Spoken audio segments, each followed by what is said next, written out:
Hey, good afternoon, everyone. This is Lee Stevenson. I have the privilege of working at Converge as the Executive Director of Church Planting, and we're excited to be able to host with you today our Converge webinar, specifically talking about creative ways to market your church. And I have with me a couple great guests. First of all, I want to introduce to you Danny Parmalee. Danny has been a church planter. He has founded Epikos Church in the urban corridor of Milwaukee, and then just most recently transitioned from that church to becoming the guy in charge of church planting with our Mid-America district, and is located in Nashville, Tennessee. Also beside me, I have Ryan Emenecker, and Ryan has been in the agency world, and deeply ingrained in local church ministry, and serves Converge as our head of marketing and communications here at the Converge office. As we kind of get going, I just want to let you know a little bit of where we're going to be going as we move through the marketing thing. We will leave room at the end of the webinar for time for you to be able to pose questions. And you'll notice at the bottom of your screen, if you roll your cursor to the bottom of the screen, there's a little button there that says Q&A. That'll go live at the towards the end of our webinar, and you can type in your questions there, and we'll take time as time permits to begin walking through those specific questions that you might have. But as we get started, let me just open us up with a quick word of prayer, and then I'm going to hand over to Danny first to kind of get us moving. So would you pray with me? God, we thank you so much for the time and the opportunity for us to just get better at what we do in the local church body, really focusing on how to reach those in our community that may not have a relationship with you, and yet you so desperately love. And so, Lord, we thank you for the way you pursue us, the way that you love us, and for your grace. And so, Lord, sharpen us and help us to think clearly about how we can engage the community in which we live. In your name, amen. Hey, Danny, it's all you, my man. All right. Well, welcome, everyone. Thanks for taking some of this time. What we're going to do is we're going to start out with some basic kind of more principles, a little bit more abstract, and then we'll get into some specific concepts and ideas for you to use in marketing. I usually start just even by sharing just a little bit of a definition that marketing is a direct invitation to worship by creating opportunity for people in the church to invite family, friends, coworkers, neighbors, acquaintances, and strangers. And the reason I start out even just with this definition is that marketing sometimes has a bad name within the church because it's thought to somehow replace evangelism or replace the body's responsibility to invite people. And even in as you make decisions and even teach your church, just thinking of it really as kind of the ground cover, it's kind of creating that opportunity. And you'll see even as we get into the specific examples, how those are so directly linked and kind of just building some of those relationships and those opportunities to invite others. Another thing in talking about marketing is just understanding kind of the multi-prong attack. There's not just like one thing, put all your eggs in one basket, but looking at multiple ways in which you can create these opportunities, everything through the web, doing stuff in print, social media, of course, and word of mouth, and how all of those are really kind of working together as one force, as one effort, if you will. I remember when I first started, actually before I launched the church, and someone said, everything works and nothing doesn't. In other words, sometimes it's really hard to pinpoint exactly which marketing campaign did it, when really it's probably a combination of a couple different things that eventually brought that person in. So just kind of keeping that in the back of your mind. A couple of other core concepts just to run through quickly is first of all, just understanding who your audience is when you're creating any sort of marketing plan or even a specific marketing item. Ryan's actually going to be talking a little bit more about that at the end, so I don't want to get too much into it, but just really thinking of who your audience is. The second thing is really understanding the path. When you create a single marketing piece or a marketing strategy, of just thinking what is the next step that you want them to take. Oftentimes, pastors or directors of communication, they're trying to take too many steps in one thing. So for example, I would argue that most of your marketing stuff, you're really just trying to get them to get to your website. So if you're making a mailer, your mailer isn't like giving them absolutely all of the information that they're going to need to get into your parking lot and check in their kids. You literally want to create enough interest on that mailer or on that postcard or in that ad or billboard just to get them to your website, and then your website will get them to the next thing. Also, I'll talk a little bit here and I'll give a couple examples of what I mean by hook and stickiness. And by that, just understanding that when we're creating any sort of brochure or print piece, maybe even a commercial that's on TV, you really have only a few seconds to grab someone's attention. I mean, we know that we live in just this culture of just saturated, being bombarded with tons of different messages. And so you really have sometimes just a split second as someone is leafing through their mail or through the newspaper or whatever it is, or even driving. So you really get just a second to do that. So a lot of times it's going to need a really powerful image or a phrase or something that's just going to jar their attention for that second, that hook, to then draw them in to read a little bit more. And then Ryan's going to talk just a little bit about brand, I think, as well too, and we won't cover actually much of that during this webinar. So starting out, even just understanding some of that hook stuff is that you need something that's simple and clean, and forgive the blurry image here, but I think if you can remember back, and probably this is still even to this day, that you have kind of the Microsoft versus Apple. Microsoft, puts just 100 different labels, gives lots of information, and you're kind of just overloaded with information in comparison to this, simple, clean design that Apple has. It's appealing, and so you're kind of attracted to it right away. And just to kind of keep that in the back of your mind. So before, when I was talking about hook, here's a couple of examples just from even the business world. And if you're flipping through a magazine, again, you're seeing tons of different ads, but I bet you no matter what these ads are actually about, they probably grabbed your attention because the image was so powerful. A lot of times I believe that some of the most powerful images are those that have some sort of irony in it. So of course you're seeing, like, wait a minute, like, what's wrong with that piece of fruit? Like, I kind of recognize it almost looks like chicken skin there, but then there's like something drying up, or, fries that are on fire. That doesn't make, a lot of sense. So there's something in your mind where there's some sort of dissonance or irony or disconnect that makes you pause and then to read the message. And if the message is intriguing enough, like, you decide life or death, like, okay, I want to know more about that.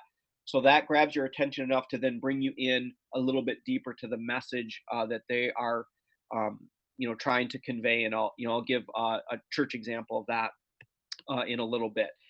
The other thing, when hook is kind of that first thing. The second thing would be stickiness. And so stickiness is something that the image might convey something so powerful that it's kind of always in the back of your mind. And every time I do a presentation and I use these images, and I can't hear because you guys are all muted, but there's usually like oohs and ahs and oh my gosh, that's so disgusting, like, look at that ice cream. And then now the next time that people get an ice cream cone, they're kind of thinking of that kind of disgusting image, but that's the whole purpose of it. There's something in there that is powerful and that kind of sticks with you.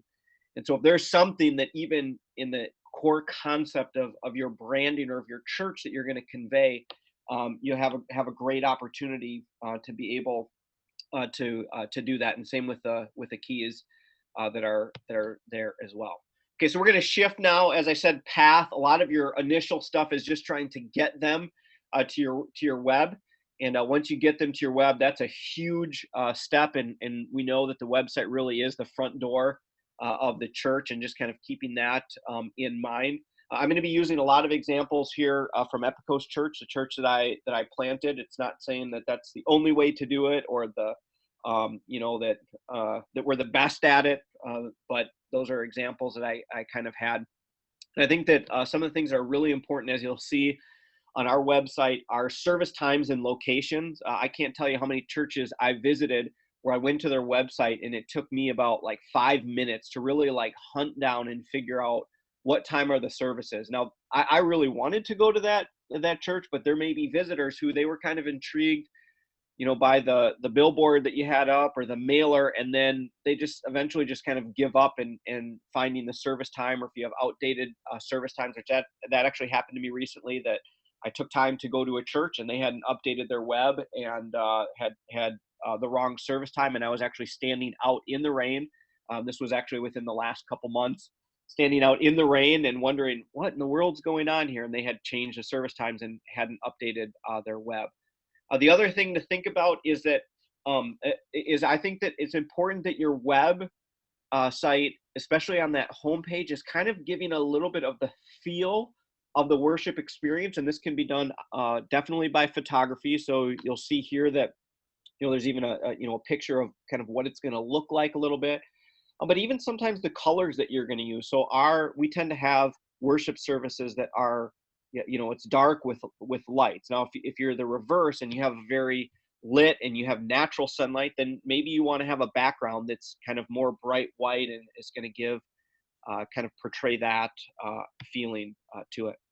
I'm going right along with kind of giving people want to know what to expect. And so anytime that you can give pictures of, hey, this is what the outside looks like, here's a little bit maybe what the inside looks like, they probably care more about that than they do of every single ministry that you have. So you really want to gear it towards that.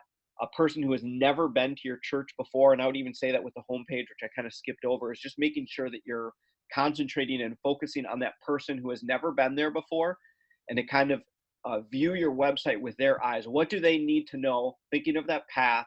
Now they're at your website. What do you do to get them through the front door? So your front page, you don't want to now all of a sudden get them signed up into small groups. You want them to take that next step to get them through into the front door. So real quick on social media, a couple social media things. You've got Facebook and Instagram, LinkedIn. You have Snapchat, which is now at 300 million, which is crazy. And I know that there's still lots of question marks, but I think that there's going to be some major advantages of using that, since it's a newer platform. If churches can figure out how to use it, I still have difficulty using Instagram. My 8-year-old can use it better than I can. But there's going to be some opportunities, I think, definitely for churches to be able to use that. And then Twitter, of course. But I would argue that that Facebook is still the social king. So obviously, with the 1.86 billion active users per month, but not only just because of the amount of users, but because of kind of the social interaction that happens on there. It's one of the greatest marketing tools because you do have that interaction. So here's probably, we could do probably a whole webinar on this, but I think that one of the most important things for churches to understand is that they need to be social on social media. So it's really easy to turn your church Facebook page just into your running advertisement, and all you're doing is just posting every single event, or sign up for small groups. And certainly it can serve in that purpose and utilizing it for those types of things. But Facebook is also smart enough to know that they don't just want a bunch of garbage kind of pumped out, and so they test to see which things are social. So that may be as simple as posting something like your staff meeting or behind the scenes, and you're having pictures of people, or here's some different things that are going on, but it doesn't look as promotional. Or maybe you're even just asking for help or sermon ideas, whatever it is, and then people start to comment on it and to interact with it. You'll get a lot more traction with it that way. And so just the importance of actually being social on it. The other thing I'll say is that I think that if you're serious about using social media, that that as a as a pastor, that you have your own personal page, and the same thing there, that you're real there and that you're social there. So that's where you're going to put stuff of your family, and maybe what you're doing on your Sabbath day, or maybe even a few things you're working on in your sermon, or even struggles. And don't just use it as your secondary church page where all you're doing is just posting only the things that are happening within the church. and you'll begin to see a lot more traction in that area. Print media, and we'll get into, again, some specific examples of this in just a moment. I mean, you probably know most of these mailers and billboards, invite cards, posters, and slicks. And I just put some different, I'm going to talk about a few of these individually. So when, each context, it depends. And so you really need to kind of think through some of these. So you may be in a really big metro area where a billboard actually isn't going to be cost effective for you because it costs so much to do it, and because the area is so big that people are driving by and it's just, it's not even people that are actually from the area. So we chose to do some within the last couple years, and if you go to a billboard company, they'll usually give you the amount of weekly views. And so a lot of times you'll see that those are pretty high. Obviously, those are just estimates. But you want to ask some of those questions. Are these people that are driving through, that they actually live in the area? And the other thing is that the size of the billboard doesn't always mean that you're going to get greater or better exposure. So we actually found a lot more success doing what are called these smaller size ones. So this is the actual billboard. One of them that we chose here, and it had 80,000 views per week, and it was like half the cost. And so I think that one was $500 a month, and that's a pretty reasonable opportunity to do that. And as you're connecting it with some of the things that we've talked about already, remember, your whole point isn't to give them where they're supposed to park, the ages of your children's ministry. If you can just get a billboard that gets them to your website, maybe it's something really creative, maybe it's very, very basic about your church, but again, you have just a couple seconds as people are driving by. They're not going to remember a whole bunch of information. So just get them to your website, and then you can give them more information from there. One of the biggest things that we did that we found to work really great were ad slicks. So you've probably seen these, in the Sunday paper. Red Plum is a real, one that is kind of nationwide, and it depends kind of obviously on your local market.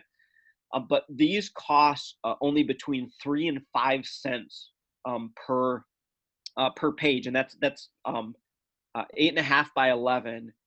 Full color, both sides. So we found that to be really, really inexpensive because you get a good amount of space, and you can get a good amount of content on there. So for us, one of them that we did is Would Jesus Wear Jeans to Church? This is something actually that I wrote up very early on in our ministry, and actually I've seen it used by a number of different people now. And here's going back to kind of that irony or hook or stickiness, is that for a non-Christian, when they're seeing this, there's a couple things that have that dissonance or that irony to it. First of all, even just seeing Jesus and jeans. So as someone's going through the ads and they're looking for, their Arby's coupons or whatever, I mean, they're literally like flipping pretty quick.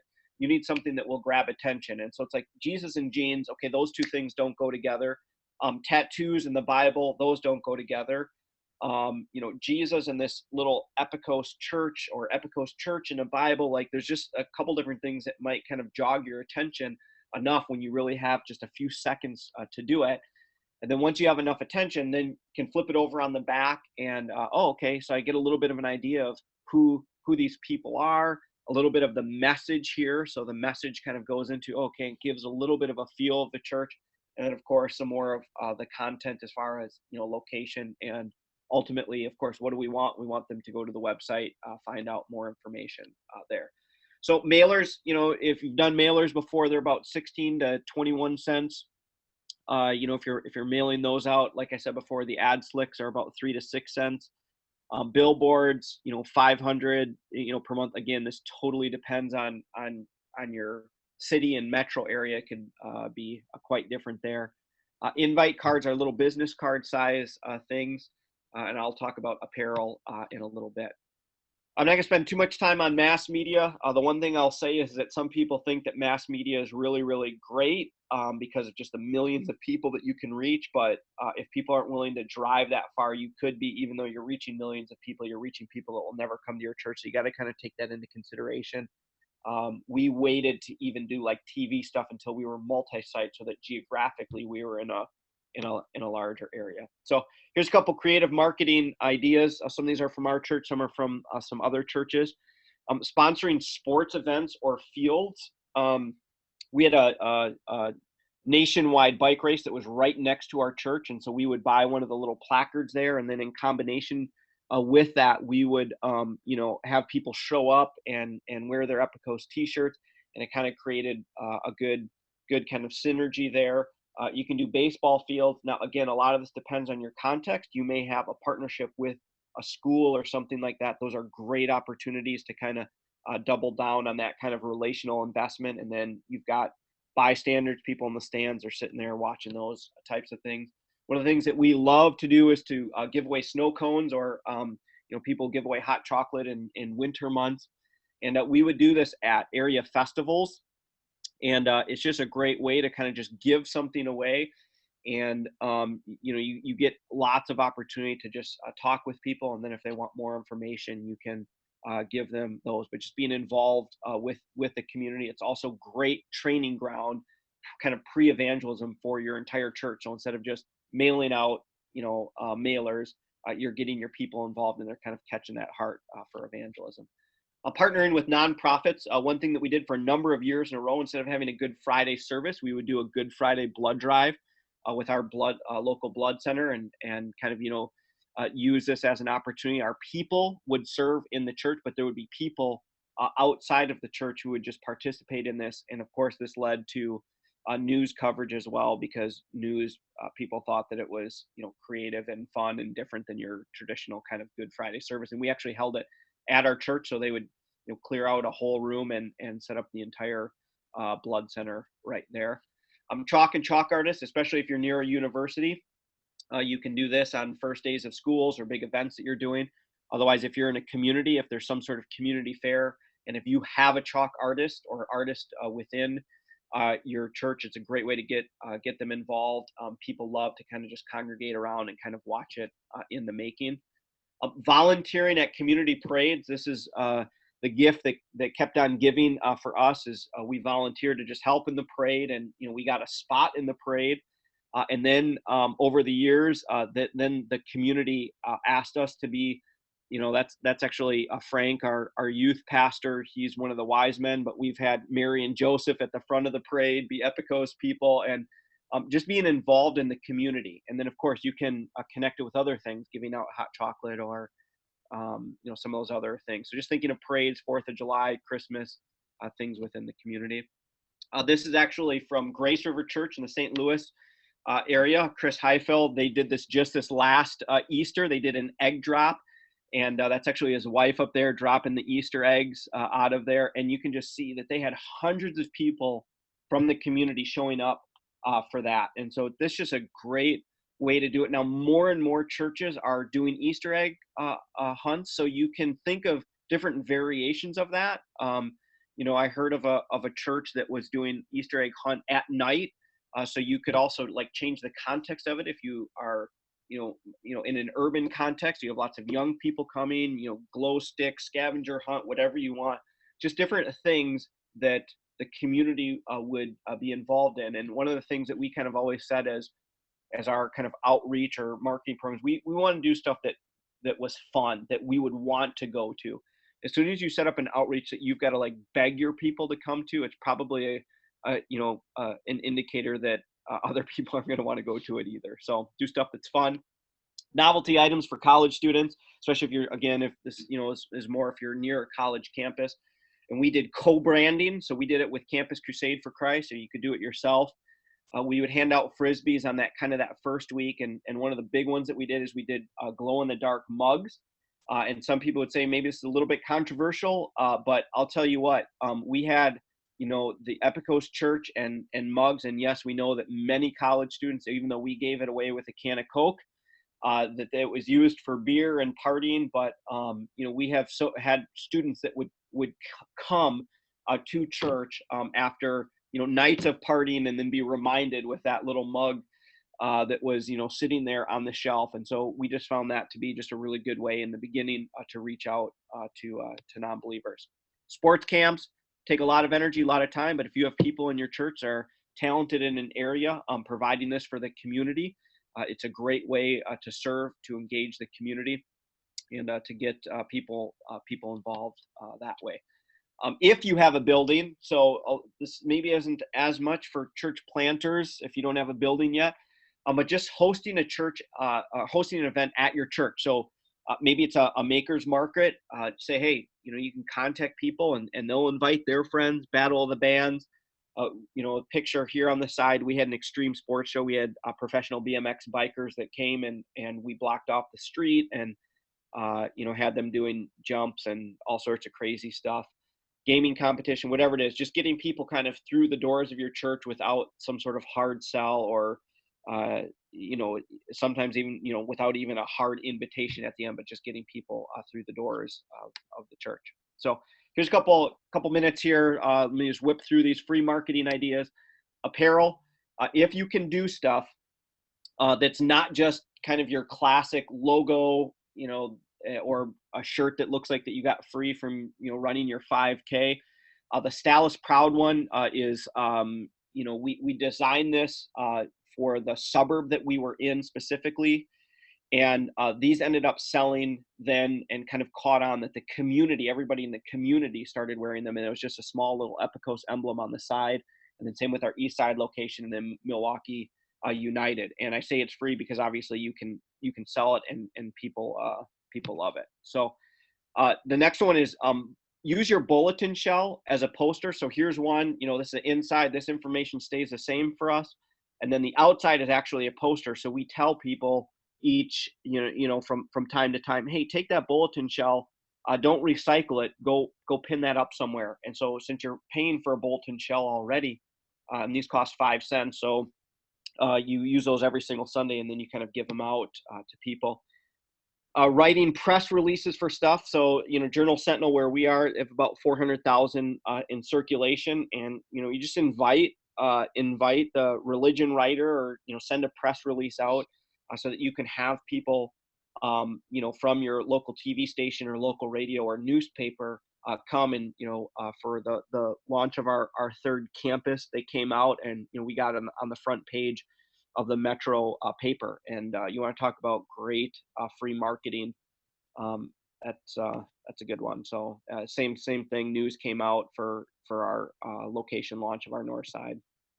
I am running out of time here, so I am going to and you can. I think that this will be emailed out later with some of the different resources here as far as where you can even print some different things, where you can get those. So I'm going to turn things over though now to Ryan and have him talk a little bit more about language. Thanks, Danny. That's good stuff. As you were sharing, I thought of a few other ideas when I was part of a church plant in Arizona. Before we launched, we bought a bunch of soda from Walmart and then stood outside the Walmart and had a team with some giveaway cards handing out free soda to people coming in with an invite card, which worked really well. I will say make sure you get permission from Walmart to do that first. And then we also, another fun thing we did is we walked around the neighborhoods and again, thinking about who our community was and what they might need, we walked around and handed out light bulbs because everybody needs a light bulb. So that was really fun. And then the church was actually starting out meeting at a movie theater. And so just to kind of have some fun, a few weeks before we launched, we rented a bunch of costumes of different characters at the time. So Batman and Superman, Jack Sparrow, and actually our pastors and staff dressed up in those. And then we had people come and hand out invite cards and free movie tickets and stuff like that. So a lot of fun and different things that you can do to kind of, market your church or like Danny said, really provide opportunities for your church to share to the community that you're there, to get them invited and all that. But at the same time, as important as the ideas that you have to do some marketing, the message that you communicate is just as important. And, honestly, I think that's a lot of marketers struggle with that. But I think sometimes, even as the church, as we communicate our message, that's an area we struggle in. So I just kind of wanted to talk a little bit about here, watching your language. And really three things as you do that, as you create the different pieces, as you concept, as you write. These are kind of three questions you should be asking yourself. Again, with the goal of just making sure that through the piece you're creating, whether it be print, something in the newspaper, all these ideas Danny mentioned, that your message is clear, it's appropriate, and relevant to the audience. And so kind of that first question you want to ask is, who is your audience? So, every message and the marketing material you create needs to be personalized to the audience. And so asking yourself, who is the audience? Is it those inside my church? So that could be members, it could be regular attenders. Is it those outside of my church? So people who don't regularly attend, or unbelievers, or is the piece really geared towards both audiences? I would also say you want to make sure you consider age, generation. Think about the demographic of your community. Asking yourself, who lives in my community and what's appropriate to them? And again, just making sure that your message is clear, it's appropriate. This also includes images, so not just words on the page, but images. And so oftentimes I've seen churches use images like worshipers that have their hands raised, standing in the middle of a field, to someone who is not familiar with church, who is unbeliever. You have to kind of stop and think about, does that really make sense? Does that image make sense? And I would say it probably doesn't, because why is someone standing in the field with their hands raised, and what does this have to do with church? So keeping in mind those types of things. Again, consider the age and the ethnicity even of your community and how that's reflected in your imagery. And then another thing too is be careful as you advertise your sermon series. So again, to the unchurched person, number one is if we talk about sermon series, people aren't familiar with what a sermon series is, what is a sermon, but often the series itself might not be very clear and understandable to that person. So not that you can't talk about a sermon series, but if you're doing something on parenting, don't necessarily promote the series, promote the topic or something like that. Secondly is, as you're creating the messages, what is the one thing we want them to know? And notice the one thing we want them to know. One, oftentimes we try to tell the whole story, and it gets confusing to people. As Danny mentioned, we're trying to tell them our children's ministries and every ministry we have and this and that. How can we really narrow it down to, okay, if someone reads this, if they view this, if they see this, what is the one thing that we want them to walk away knowing about our church or this event or whatever it is that you're promoting?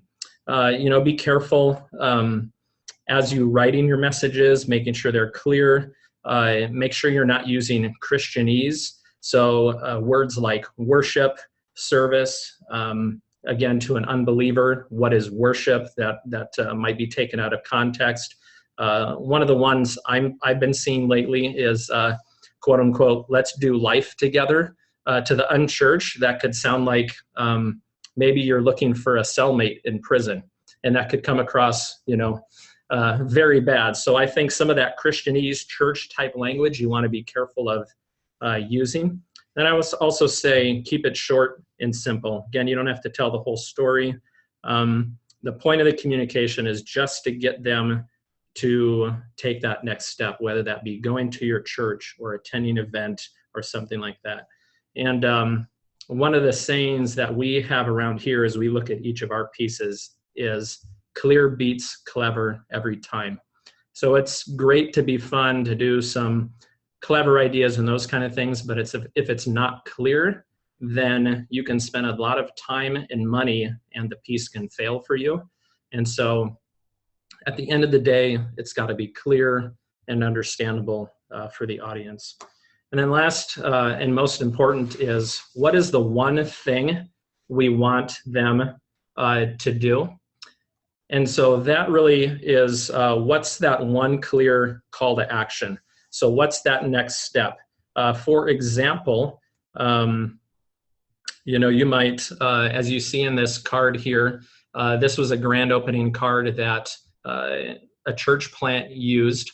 They were meeting in a movie theater, and there weren't any other churches in the area meeting in the movie theater, so they kind of had fun and played off of this idea of showing the movie theater, kind of playing off of, something you'd see in the movies. You can't believe your eyes, and you flip it over, and it's church in a movie theater. But as you can see here, come see for yourself. So you start to see that call to action. Then you see very clearly here, you're invited to our grand opening services. And then you give them simply the details of the time or the location, where it's at. There's a payoff to the headline. And then again, stating the location with a map. This church was giving a grand prize giveaway, so that was a call out here. But it was a very clear next step. So as you read this, there's some fun involved. It's clever, but still clear, but as the person receiving this, exactly what you're supposed to do next. Another example for something online would be often in an email or some similar piece, you might have a call to action for someone to register or attend. So an example might be of a good way to handle that would be register to attend at epicos.org/movie night. Don't use click here. I would say make sure you're using action verbs such as attend or register, so that way it's clear to the audience. They know what they're doing. A bunch of click here's all over an email or a website just gets confusing because you start to ask, where am I supposed to click? Make it actionable.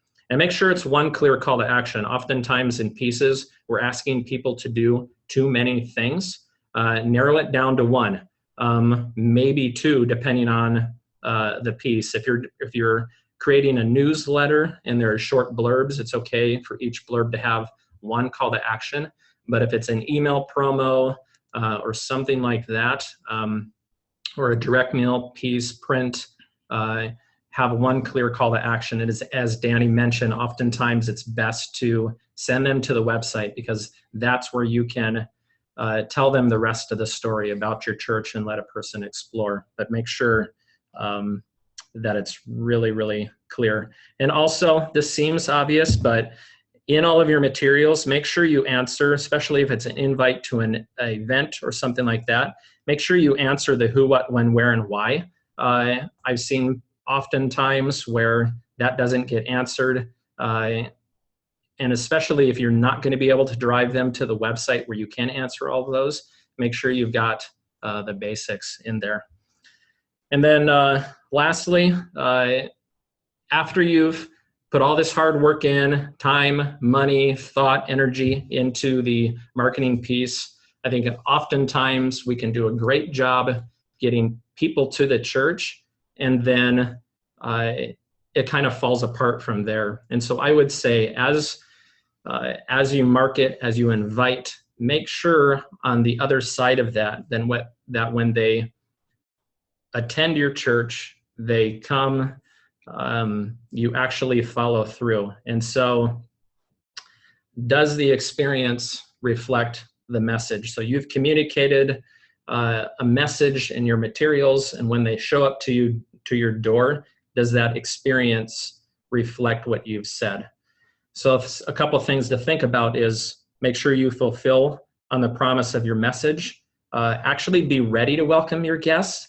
So, Danny gave even the example of he went to the website looking for when the services were. He showed up, stood in the rain, and nothing was there. And I think oftentimes we can kind of forget to follow through on that promise. So make sure that your guest comes to your door and they feel like a guest. People are welcoming them. They're warm and inviting if you can provide a gift. And that experience is just great, because what in turn comes out of that is they'll want to come back. And make sure that when they're there, you actually invite them back. And one thing I often ask myself is, would they want to come back and bring a friend? And if you have a hard time answering that, then there are some challenges and some things you need to look at there. So make sure, that you're following through. Your experience reflects the message of your materials. Excellent. Thanks so much, Danny and Ryan, for sharing your experience and your expertise when it comes to church marketing. At this point, we're going to transition from the presentation conversation to actually Q&A. And so we'll take some questions over the next 10 minutes. Go ahead and you can scroll down to your Q&A button and type in your questions there, and they'll come up. Question number one. Concerning websites, how do we balance making the website for both a new person or the outsider versus making the website a helpful resource for regular attendees? Ryan, as a web guru, Yoda with Jedi powers when it comes to web advertising, why don't you take a moment and give us some thoughts on this? Yeah, I think this is a great question, and this is something at a church that I was at that we actually had to answer for ourselves. And I think there is the answer of the website is both for a new person and the outsider and for a regular attendee. But we really decided, and Danny talked a little bit about this, that our website was really going to be the front door to our church, one of the front doors.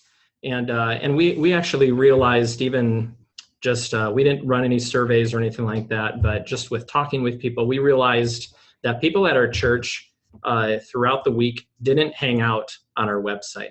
Our website really, most of the traffic was people looking to find us because they're looking for a new church, where are we at, those kind of things. And so we really geared the website from the homepage to everything about it is, if I'm a new person, what do I need to know? So right from the beginning, as Danny described, is making sure that they can find where we're at, what time we meet, our locations, all of those types of things. We had information about our ministries. Now, if you went deep into those, there was some content for our regular attenders, but we actually chose that through email communication. We actually even developed a weekly app that we would really drive all of our regular attenders to that, where we could personalize and speak kind of their language to them. So I would say that I would really gear the website towards the new person and the outsider. Great, thanks, Ryan. Question number two, how long does a billboard need to stay up until there is a result from that kind of effort? Danny and Ryan, what are your thoughts on that? Well, I think it only needs to stay up for one day, but you have to buy them for a month at a time. And the thing is that you can do, so when we did it, I think we did 3 different billboards within the same month and just put them, kind of nailed them all over the place. Cause that was only $1,500. And maybe as a church plant, that sounds really, really expensive, but man, bang for the buck of the amount of eyeballs that kind of see that. The other thing I don't think I pointed out on that slide, it'll tell you, or usually they can tell you frequency. So you can choose billboards where it's 80,000 eyeballs or pairs of eyeballs, but the frequency is 10. In other words, because of that location, people are going to see that 10 times per week. So over a month, they're seeing that quite a bit. And again, those are numbers, but they don't make them up. Those are through, other agencies. And then you're going to find ones that have less frequency just because of where it is. So people are seeing it quite a few times. And that's actually is one of the advantages of a billboard, is that, people are taking a lot of times the same route to work every day or to school every day. So I think that even within 1 month, you can do a pretty good deal with it. And then especially if it's combined with something else, if the same look and logo is put in a mailer or put on, social media or whatever, you'll start to have that kind of combined impact. Great. Next question. How often does a church need to update their website? I guess that depends. We want the content to be new, relevant. So there's going to be some pieces and some content on the website that, for example, if you had a calendar or events page or something like that, that obviously would need to be updated frequently. But pages like, your About Us or Beliefs page or those types of things really shouldn't be updated that often, because those are types of things that don't change. I would say probably what's going to change the most in where you want to spend your time would be in, social media and those kind of things. Other church websites sometimes have like a scrolling image on their homepage or something like that promotes an event. That can be a place that can be updated. Again, it depends on the strategy of your website. Sometimes those scrolling marquees are great to have. Sometimes people can miss them. Sometimes having too many up there can be challenging because people don't see them. Sometimes even the messaging on those kind of feels out of context, again, if your site is geared towards new people. So, but those would be probably the areas that need to be updated. So there's probably not a clear answer. It just depends on the content itself. I'd also add, just to what Ryan said before, again, it's your strategy. So to a new person, it's always fresh. I mean, as far as like design, if the question was about design, obviously your content always, I mean, if you have stuff on there of your Easter service, and right now I go to your website and it says join us for Easter, that just says, wow, we don't really, we're kind of slow at things. But again, as far as like the design of it, there's always this feeling as the church pastor or maybe even staff within the church, like, hey, let's just do something new. But again, who's it for? If it's for a new person, it's new to them because they've never been to it before. Kind of going on the next wave of this, thinking through social media outlets, what do you think a church needs to do when it comes to updating social media links and or paying for Facebook advertisements and clicks? Danny, what are your thoughts on that? Yeah, so we did quite a bit of both organic and paid. I whipped through that pretty quickly, and I would just say that things are changing so quickly. It's almost hard to answer that question. I think you just really have to stay on top of it. Like I said before, I think that Snapchat is probably the next like biggest opportunity, because now Facebook's getting oversaturated, and even oversaturated with churches. But you have to pick. If you have some content on there that you think is worth boosting or paying for, then I think it's worth it. But again, I would probably choose, because you can see when you post your stuff which stuff is starting to get some traction, and then give it a little bit of a boost if it's doing good, and then you're going to get more engagement that way. So I know that doesn't answer it specifically, but I do think that there are times where paying for it can be worth it to really get the word out on something. Great. One of our pastors writes in this question. He says, we have a 3-line marquee. What should be the most important information listed since it's somewhat small? 3-line marquee for what? Yeah. Like their signage out on the street. Yeah. So what do you think is the most important information should be put on that street marquee? Who you think they should vote for? Just kidding. Service times. Yeah, I would agree. Service times and website, if you got a website. Yeah. If you are a young church plant with little resources, what do you guys think is the best investment of time and money when it comes to advertising and seeing the best return on your investment? For me, I would say even out of those ideas, there is so much that's the community involvement one. So, instead of buying a TV spot, for 10 grand, doing one of those community involvement things. If there's already a street fair, figure out how you can volunteer, buy your launch team t-shirts with the logo on it and serve. So before, as I said, we were, doing the, snow cones and stuff, but we also did, hey, we will just pick up trash. And so we literally had our church t-shirts on, picking up trash after the event. And I'll tell you what, that spoke just volumes, not only to the community leaders, but just people in the communities. They saw us walking around, picking up trash. Yeah, I agree with that 100%. I think especially initially, really visibility. Now you can have visibility in all these examples we've given, but also in what you mentioned, Danny. I think being active and visible, this is about people, not necessarily getting people to show up to a building. That's part of it, but really engaging and interacting with people. And so as Danny said, being in the community, interacting with people, community events. We, at the church I was at, they had a 4th of July event in one of the towns, and we attended there, and we handed out, it was in Arizona, so it's like 120 degrees on the 4th of July.